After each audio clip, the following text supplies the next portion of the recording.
When a 3-year-old girl gave her scarf to a stranger on a cold morning, she didn't know she was returning something that was never truly lost. A single act of kindness awakens a bond between the living and the dead, and a mother's love is about to be tested against something far older than grief. Frost glazed the morning like a veil of glass, every rooftop and lamppost glittering under the weak, silvery sun. The town of Ashford Hollow moved quietly beneath it, the air still and sharp with the scent of cold earth and chimney smoke. Along the cobbled walkway of Elmwood Park, Evelyn Carter pushed her gloved hands deeper into her coat pockets, her breath rising in soft clouds. Beside her, 3-year-old Lily bounced with the joyful rhythm only a child could possess, her red coat bright against the pale world, her knitted blue scarf trailing behind like a wisp of sky caught in motion. "Hold tight to Mommy's hand," Evelyn reminded, smiling despite the bite in the air. "I am, Mommy," Lily chirped, her tiny mittened fingers gripping Evelyn's. Her round cheeks glowed pink, curls peeking out from beneath her wool hat. Every few steps she tilted her head back to watch her breath make mist, giggling as if she'd discovered magic. The park was nearly empty that morning, just a jogger making his way around the pond and a few pigeons pecking near the swings. But there was one figure who didn't move at all. On a bench near the playground, a woman sat hunched forward, her shoulders drawn close, her coat threadbare and torn at the sleeve. She cupped her hands around a paper cup, the steam long gone, the coffee inside likely cold as the day itself.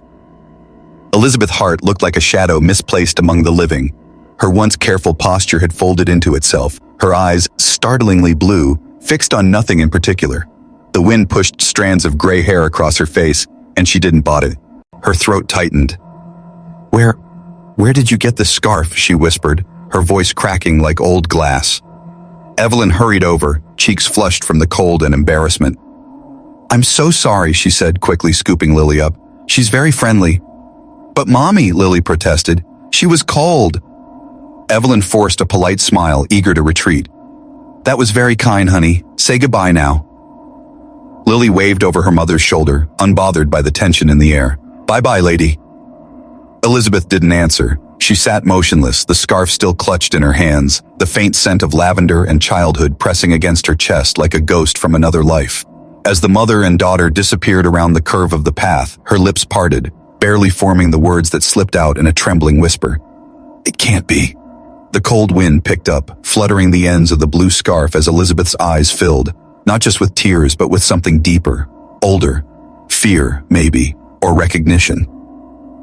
Above her the clouds thickened, swallowing what little sunlight remained, and the park fell eerily quiet, except for the soft rhythmic sound of Elizabeth's breath as she clutched the scarf tighter, as if holding on to the last fragile thread of a memory she'd buried long ago.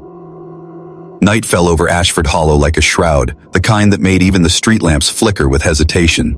The park, so gentle and familiar by day, became a ghostly sea of fog and silence. Somewhere near the riverbank, beneath the gnarled branches of an oak stripped bare by winter, Elizabeth Hart sat motionless, the blue scarf wrapped tight around her neck like a heartbeat she could still feel.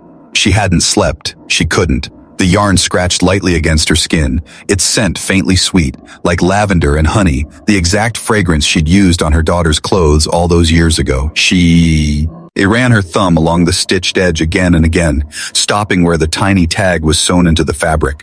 "Love, Mommy." Her breath hitched, her lips trembled. "I wrote those words," she whispered to the night. "I stitched that myself." The wind answered with a hollow moan that carried across the frozen park. Elizabeth's mind spun, fragments of the past flickering like film through her thoughts. A nursery glowing with soft yellow light. A little girl with bright eyes and blonde curls laughing as she twirled, scarf trailing behind her. A sudden scream, the smell of smoke, the thunder of collapsing beams. Elizabeth clutched the scarf tighter, as if it could hold the pieces of her shattered memory together. But no matter how she tried to bury it, one truth clawed its way up from the dark.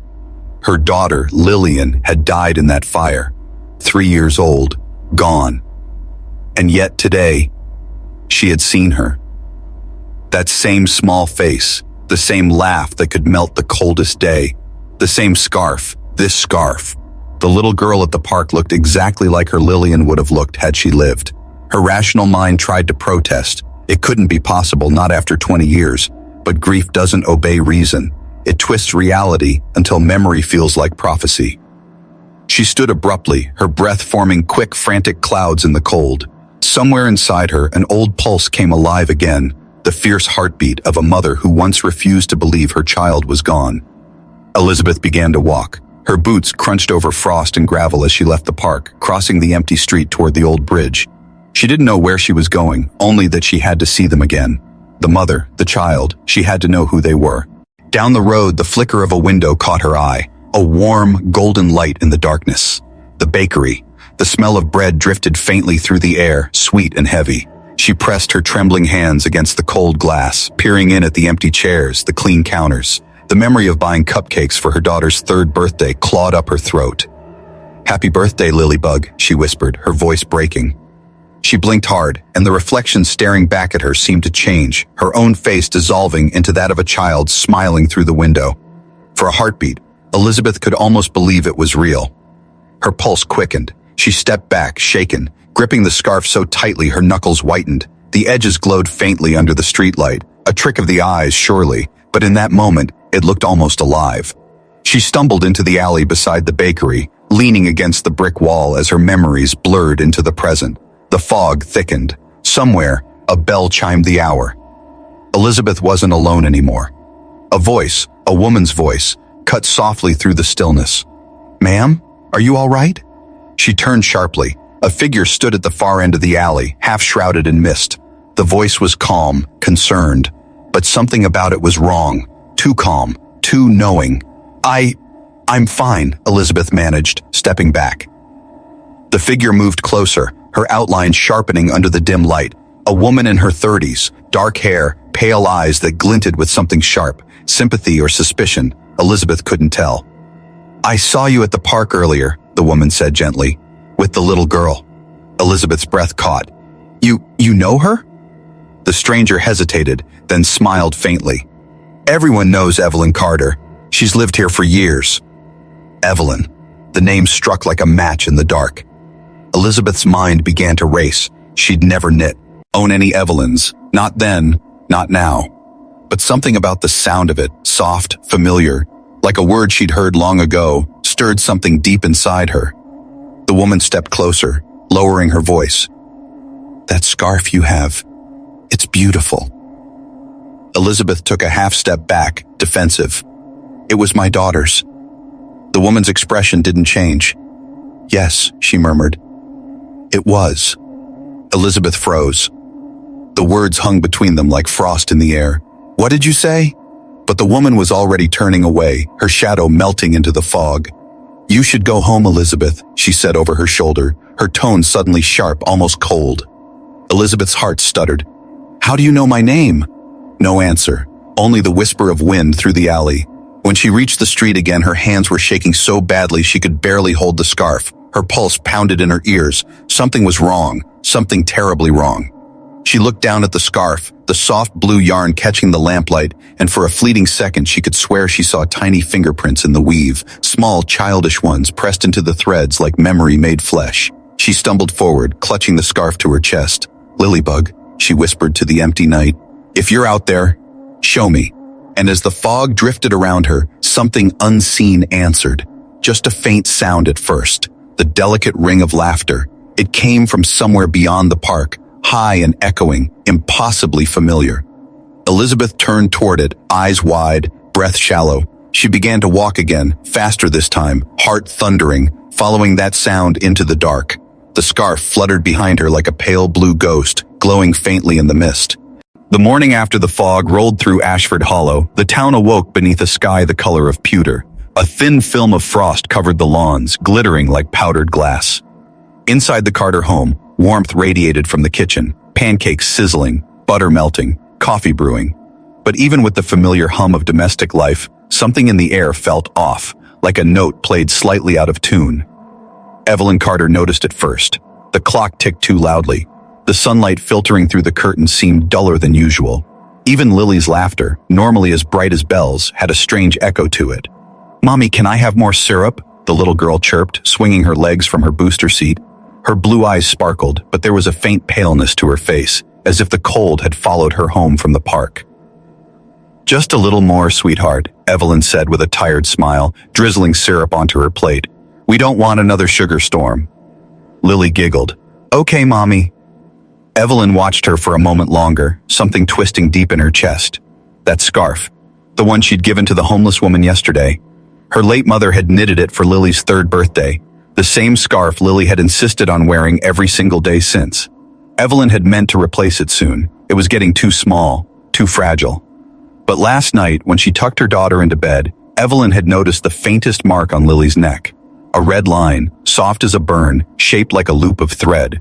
She'd told herself it was from the chill or the tag of her shirt. Still, she couldn't shake the unease that crept in with the shadows. Now, as she cleared the breakfast plates, a sudden knock at the door shattered the quiet. Not a neighborly tap, no. It was sharp, deliberate, authority behind it. Evelyn's heart jumped. She wiped her hands on a towel and glanced toward Lily, who had gone still, her fork frozen halfway to her mouth. "Who is it, Mommy?" "I'm sure it's nothing, sweetheart," Evelyn said softly, forcing a calm she didn't feel. When she opened the door, the chill from outside swept in like a ghost. 2 police officers stood on the porch, one tall and broad-shouldered with gray at his temples, the other younger, her expression gentle but unreadable. "Mrs. Carter?" the older man asked. "Detective Harris, this is Officer Lane. May we come in?" Evelyn blinked, thrown off balance. "What's this about?" "It's regarding a woman found early this morning near Riverbend Park." Her stomach sank. "Oh no," she whispered. "Was she the homeless woman?" Harris nodded solemnly. "Elizabeth Hart. I believe you and your daughter may have had contact with her yesterday." Evelyn's pulse quickened. "My daughter gave her a scarf," she said, her voice trembling. "That's all. Is she—" "I'm afraid she passed sometime during the night," Harris said quietly. The room seemed to tilt. Evelyn steadied herself against the doorframe. From behind her came the patter of little feet. Lily appeared at her side, clutching her stuffed rabbit. "Mommy, is the lady okay?" Evelyn bent down quickly, pressing a hand to her daughter's back. "Sweetheart, go to your room for a minute, okay?" Lily frowned. "Did she like my scarf?" The officers exchanged a glance. The younger one, Officer Lane, knelt down to Lily's level. "She did, honey. She loved it very much. It kept her warm." Lily's face brightened for a second, then fell. Then why did she go to sleep outside? No one answered. Harris cleared his throat. "Mrs. Carter, we found something unusual with the woman's belongings." He reached into a folder and pulled out a clear evidence bag. Inside was a small, faded photograph. Evelyn took one look and froze. The image was old, the corners curled, but the faces were clear. A younger Elizabeth, smiling, holding a tiny blonde child wrapped in a blue scarf identical to Lily's. Evelyn's breath hitched. "What is this?" "We were hoping you could tell us," Harris said. "The child in this picture was identified as Lillian Hart, died in a house fire 20 years ago." "Lillian," Evelyn whispered. Her hands trembled as she held the photo closer. The resemblance was uncanny. The same hair, the same dimples, even the same wide blue eyes. "Ma'am," Officer Lane said gently, "the scarf your daughter gave Elizabeth, it wasn't just any scarf. There was a small stitched tag inside that said, 'Love, Mommy.' Does that mean anything to you?" Evelyn's mind spun. She remembered the day she'd found the scarf, folded neatly inside an old cedar box at a charity shop. She'd thought it was beautiful, too beautiful to be discarded. She'd bought it on impulse, washed it, and given it to Lily, thinking it would bring her comfort. But what if it hadn't just been a random find? Detective Harris was watching her carefully. "We also found this note in the woman's coat pocket," he said, unfolding a small paper. "It's addressed to a Lily." He read aloud. "To the little angel who returned what was lost to me. Your kindness brought me peace. I will sleep tonight, knowing my Lily is warm again." Evelyn's throat closed. She reached for her daughter, who stood at her knees, wide-eyed and silent. "I didn't tell her my name," Lily whispered. The officers exchanged uneasy glances. "Mrs. Carter," Harris said finally, his tone careful. "I don't know what this means, but the coroner's report shows the woman died of exposure, no foul play. And yet, there was something else." He opened another envelope. Inside was the blue scarf. It looked exactly as it had the day before, soft, vivid, clean. But when Evelyn reached out, the fabric was warm, not from handling, not from sunlight, warm, as if alive. Lily's voice was small, trembling. "Mommy, can I have my scarf back?" Evelyn's hand froze midway. Detective Harris watched her carefully. "Mrs. Carter, I think it's better if we keep it for a while. But Lily's eyes filled with tears. It's mine, Mommy. Grandma made it for me. The room seemed to darken. Evelyn knelt beside her daughter, voice shaking. Honey, Grandma didn't make this one. Yes, she did, Lily insisted, stamping her foot. And she said the lady's name was Elizabeth before we even met her. Evelyn's heart lurched. What did you say? Lily sniffled. She told me in my dream last night. The lady said thank you for coming back. The silence that followed felt like it stretched for miles. The ticking clock, the creak of floorboards, the whisper of cold air through the window, all faded into nothing. Detective Harris closed his notebook slowly, eyes flicking between mother and child. We'll be in touch, he said at last, his voice quiet. And Mrs. Carter, keep your doors locked tonight. When the door closed behind them, Evelyn stood frozen, the photograph clutched to her chest. The faint scent of lavender lingered in the air, though she couldn't tell if it came from the scarf or from the memory of the woman who now haunted her home. Upstairs, Lily was already asleep, her small body curled beneath the blankets. Evelyn leaned against the doorframe, staring at her daughter's peaceful face. And then she saw it, hanging loosely around Lily's neck. The blue scarf. Evelyn's breath caught in her throat. She hadn't given it back. She hadn't touched it. Yet there it was, glowing faintly in the half-light, as though it had found its way home on its own. Outside, somewhere beyond the trees, a woman's soft voice carried on the wind, broken, tender, and echoing with gratitude. Thank you for finding her. The night in Ashford Hollow felt heavier than usual, thick, suffocating, as though the air itself was holding its breath. Evelyn Carter sat on the edge of her bed, the house around her silent except for the occasional sigh of the old wooden floors. Down the hall, Lily slept soundly, the faint glow of a nightlight spilling across her small face. But Evelyn couldn't sleep, not after what she'd seen. The scarf, it was back. Folded neatly around Lily's neck, soft and warm, when Evelyn knew she'd locked it away in the drawer of her bedside table. She had put it there herself. She remembered the metallic click of the drawer, the sense of relief when she'd shut it out of sight. Yet when she'd checked on her daughter moments ago, the blue thread shimmered faintly in the dark, as if the scarf were breathing with her. She rubbed her hands over her face, exhausted and terrified in equal measure. The image of Elizabeth Hart's photograph still burned behind her eyes, the dead woman smiling beside a child who looked so much like Lily it hurt to look. The same curls, the same eyes, even the same tiny scar above the left eyebrow, the one Evelyn had always believed came from Lily's fall off the porch steps last summer. But now, she wasn't so sure of anything. Downstairs, the clock struck midnight. The sound echoed strangely, distant yet close. Evelyn rose and made her way to the kitchen for water. As she passed the window, a flash of movement outside caught her eye. A shape in the fog. She froze. Someone, no, something, stood at the edge of the yard. The fog made it hard to tell, but the outline was unmistakably that of a woman, slender, hunched slightly, the hem of her coat shifting in the wind. Evelyn's breath quickened. She leaned closer to the glass. The figure turned its head toward her. Even through the mist, Evelyn could make out eyes, pale, hollow, watching, and then the woman raised a hand. The gesture was slow, deliberate, almost gentle, a greeting or a warning. Evelyn stumbled back, heart pounding. When she looked again, the figure was gone, swallowed by the fog. For a long moment she stood there shaking, every instinct screaming to grab Lily and drive away, but another part of her, a quieter, more dangerous part, needed answers. She grabbed her coat, slipped her phone into her pocket, and crept upstairs. Lily was still asleep, her small fingers curled around the stuffed rabbit. The scarf glowed faintly under the lamplight, a soft, unnatural radiance. Evelyn brushed the fabric gently, whispering, "I'll find out what's happening, I promise." She left the house. The cold bit into her skin as she crossed the yard, the grass crunching under her boots. The street was deserted, fog curling through the lamplight like pale smoke. She followed the faint outline of footprints leading down the road, bare footprints, pressed into the frost. They led her to Riverbend Park. The police had cordoned off most of it that morning, but the tape fluttered loosely now, torn at one end. Evelyn ducked under it and entered the park, her breath clouding in the cold air. The world was unnervingly still. The swings moved faintly, though there was no wind, and then she saw it, the bench where Elizabeth had been found. A bouquet of wilted flowers rested on the seat, placed there by some kind stranger.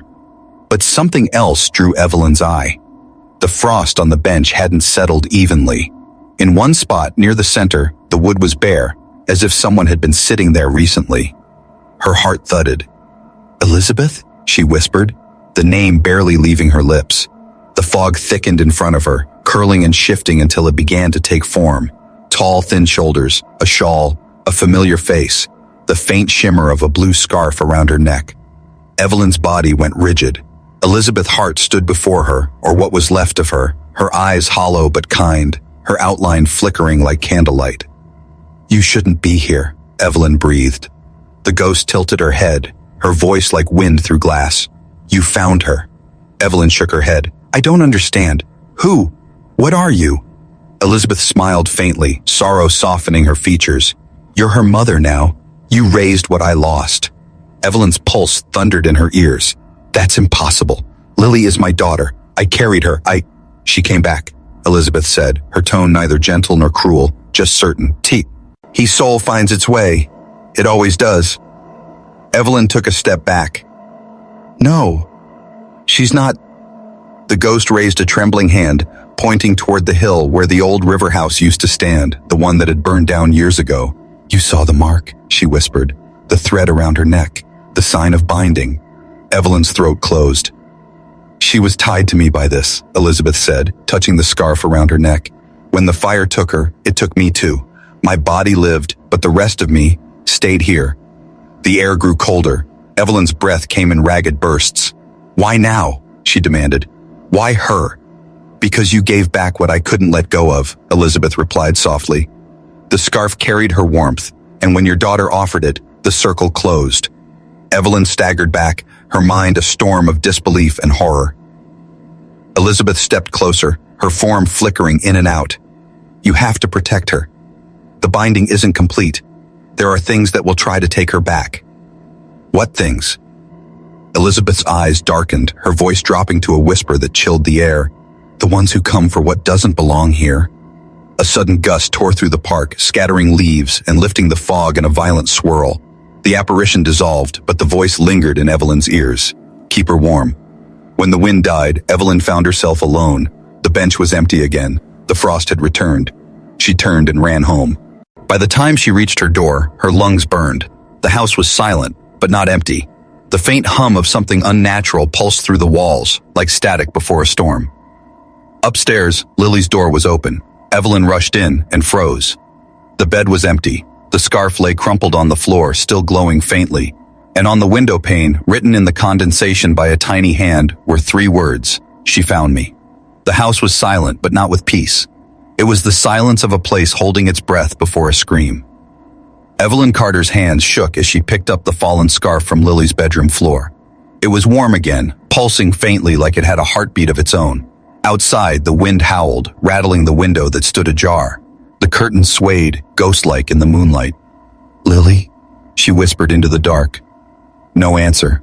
Only the low creak of the floorboards, like something, or someone, had just stepped out of the room. Panic surged. She ran to the hall, calling her daughter's name louder now, her voice echoing down the staircase. "Lily!" Still nothing. Then she heard it, faint, soft, and distant. A laugh, a child's laugh, coming from outside. Evelyn's heart twisted. She bolted down the stairs, threw open the front door, and stepped into the icy night barefoot. The fog had thickened again, curling around the streetlights and ribbons. The town seemed asleep, every window dark, every house watching. "Lily!" she cried again, her breath clouded before her as she stumbled onto the lawn. There, a flash of red in the distance, Lily's tiny coat. The child was walking slowly down the road toward Riverbend Park, bareheaded, barefoot, her curls glowing silver in the moonlight. "Lily!" Evelyn screamed, sprinting after her. Her feet hit the pavement hard, pain forgotten. But as she neared, something stopped her cold. Lily wasn't walking alone. A figure walked beside her. A woman in a long tattered coat. Her movements were soft, almost floating, and her hand was clasped tightly around Lily's small one. Even from a distance, Evelyn could see the faint shimmer of the blue scarf around the woman's neck. "Elizabeth," she whispered. She ran faster, but the world seemed to slow around her.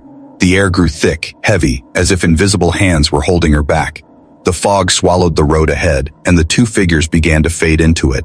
"Lily, stop! Don't go with her!"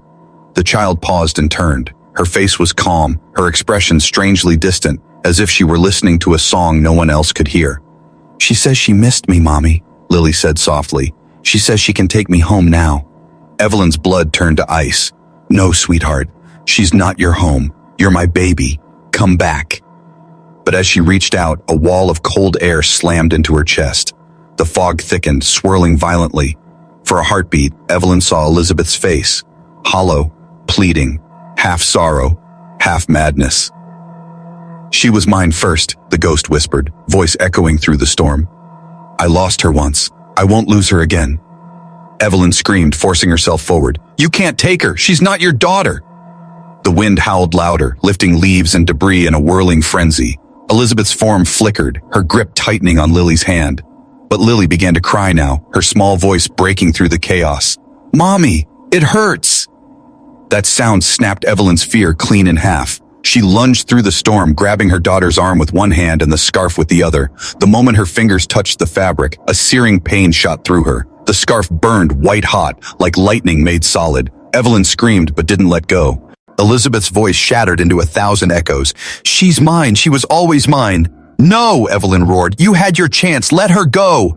With a final pull, she yanked Lily free. The scarf tore in two with a sound like ripping thunder.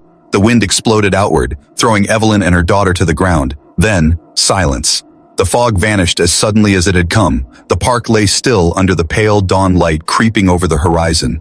The bench stood empty. Elizabeth was gone. Evelyn gathered Lily in her arms, trembling. The little girl clung to her, crying into her shoulder. "I don't want to go with her, Mommy. I want to stay with you." "You're safe," Evelyn whispered over and over. "You're safe now, baby." But as she held her, Evelyn saw something that made her blood run cold.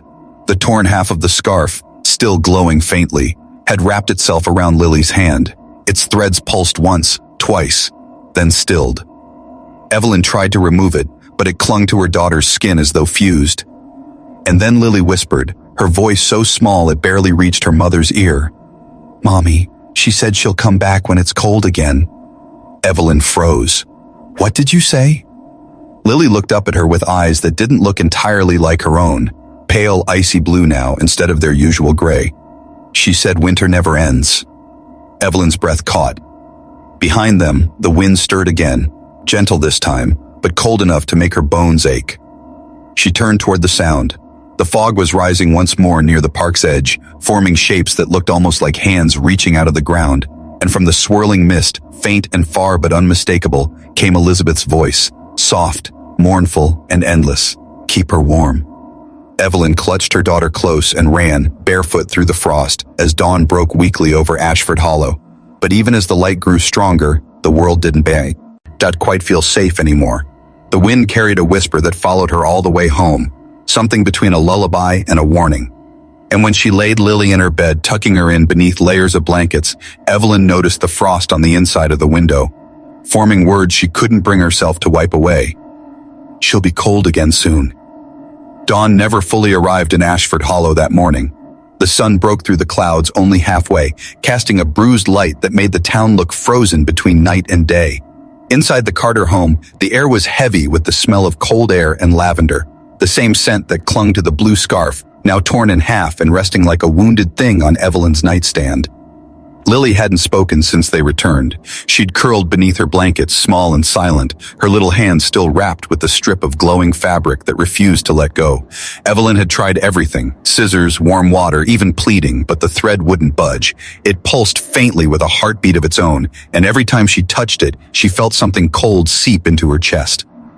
By evening, the house no longer felt like home. The lights flickered for no reason. The air vents whispered when the wind outside was still. Sometimes, from the corner of her eye, Evelyn could swear she saw movement, shadows that disappeared when she turned her head.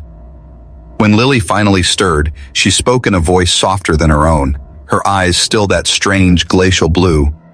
"Mommy," she whispered, "can I go outside?" Evelyn's heart jolted. "No, baby, not right now."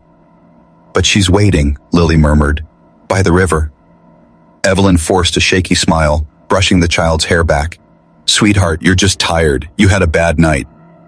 Lily turned her head toward the window. Frost had already begun to spread across the glass, forming delicate veins that looked almost It's like handwriting. Evelyn swallowed hard. After putting Lily back to bed, she called Detective Harris. His number went straight to voicemail. She left a message, something about new things happening, strange lights, voices in the house. But even as she spoke, she realized how it sounded. Crazy, desperate, the words of someone unraveling. When she hung up, the lights flickered again. Then she heard it. From upstairs, the faint sound of humming, a lullaby, not Lily's voice, deeper, familiar, Elizabeth's. Evelyn froze, every instinct screaming to run, but something else, something colder, rooted her to the floor. Slowly, she climbed the stairs. The humming grew louder. She pushed open Lily's door and gasped. The room glowed with a faint, bluish light. The torn half of the scarf, the half Evelyn had hidden in her dresser, now floated above the bed, twisting in slow circles like it was dancing. Lily sat upright, her eyes open but blank, her lips moving silently with the tune. "Lily!" Evelyn ran forward, grabbing her daughter's shoulders. "Wake up!" The scarf snapped through the air like a whip and wrapped itself around Evelyn's wrist. The shock of cold that ran up her arm was paralyzing. She screamed, trying to pull away, but the scarf held fast. Then a voice filled the room, not from Lily, not from the air, but from inside her head. "You broke the bond," it said, low and mournful. "But she's still half mine." "Elizabeth," Evelyn choked out. "Stop this, you're dead. You need to let her go." The voice trembled, both sorrowful and furious. "I waited for years in the dark. I watched other mothers hold their children while I rotted beneath the earth. You don't get to keep her. You don't get to live what I lost." The scarf tightened. Evelyn fell to her knees, gasping for air. The walls of the room shimmered, warping as the temperature plunged. The frost on the window thickened until it cracked the glass. Lily turned her head, slowly. "Mommy?" she said faintly, but her voice layered with another one, older, echoing through her small throat. "It's cold." Evelyn's pulse thundered in her ears. "No, baby, stay with me, stay with me." The scarf brightened, glowing like molten ice. Evelyn grabbed the fabric with both hands, ignoring the pain that sliced her palms open. "You don't own her," she screamed. "She's mine." And then, like a flame catching fire, the scarf erupted in light. A blast of energy tore through the room, throwing Evelyn back against the wall. She hit hard, the world spinning. When she opened her eyes, the room was quiet. The scarf was gone. The air was still. "Lily?" she whispered, crawling forward. Her daughter was lying on the bed, motionless. For one horrifying second, Evelyn thought she wasn't breathing. Then Lily stirred, eyes fluttering open, gray again, soft and human. "Mommy?" she whispered weakly. "What happened?" Evelyn gathered her up, sobbing into her daughter's hair. "You're okay," she whispered. "You're safe." But when she looked past Lily's shoulder, she saw something that made her freeze. The mirror on the wall had fogged over from the cold, and in the glass, just for a moment, she saw a woman standing behind them, a reflection that didn't belong. Elizabeth Hart. Her expression wasn't angry anymore. It was calm, peaceful. "Thank you," the ghost whispered in the glass. "She's warm now." And then she was gone. The frost began to melt from the window, sunlight creeping back through the glass. The half of the scarf that had been bound to Lily's wrist crumbled into blue dust and vanished into the air. For the first time in days, the house felt alive again. Warm, real, safe. But as Evelyn laid her daughter down to rest, she noticed something she couldn't explain. A new scarf, perfectly woven, whole again, rested folded at the foot of the bed. Its threads shimmered softly in the sunlight, the faint smell of lavender lingering in the air. And stitched into its edge, in careful cursive, were words that hadn't been there before. For both of her mothers. Evelyn's breath caught, her eyes filling with tears. She didn't know if it was a gift or a warning, but she knew one thing for certain. Whatever bound them all together, it had finally found peace. Or so she thought. That night, long after Lily had fallen asleep, Evelyn dreamed she was standing by the frozen river again. The water was still, the moon reflected perfectly on its surface. And beneath the ice she saw two figures, one woman, one child, walking hand in hand toward the depths. Before she could scream, the child turned and smiled. It was Lily. When Evelyn jolted awake, her heart pounding, the house was dark. She turned toward her daughter's bed. Empty. The window was open, the cold air rushed in, and on the pillow, faintly glowing under the moonlight, lay a single blue thread.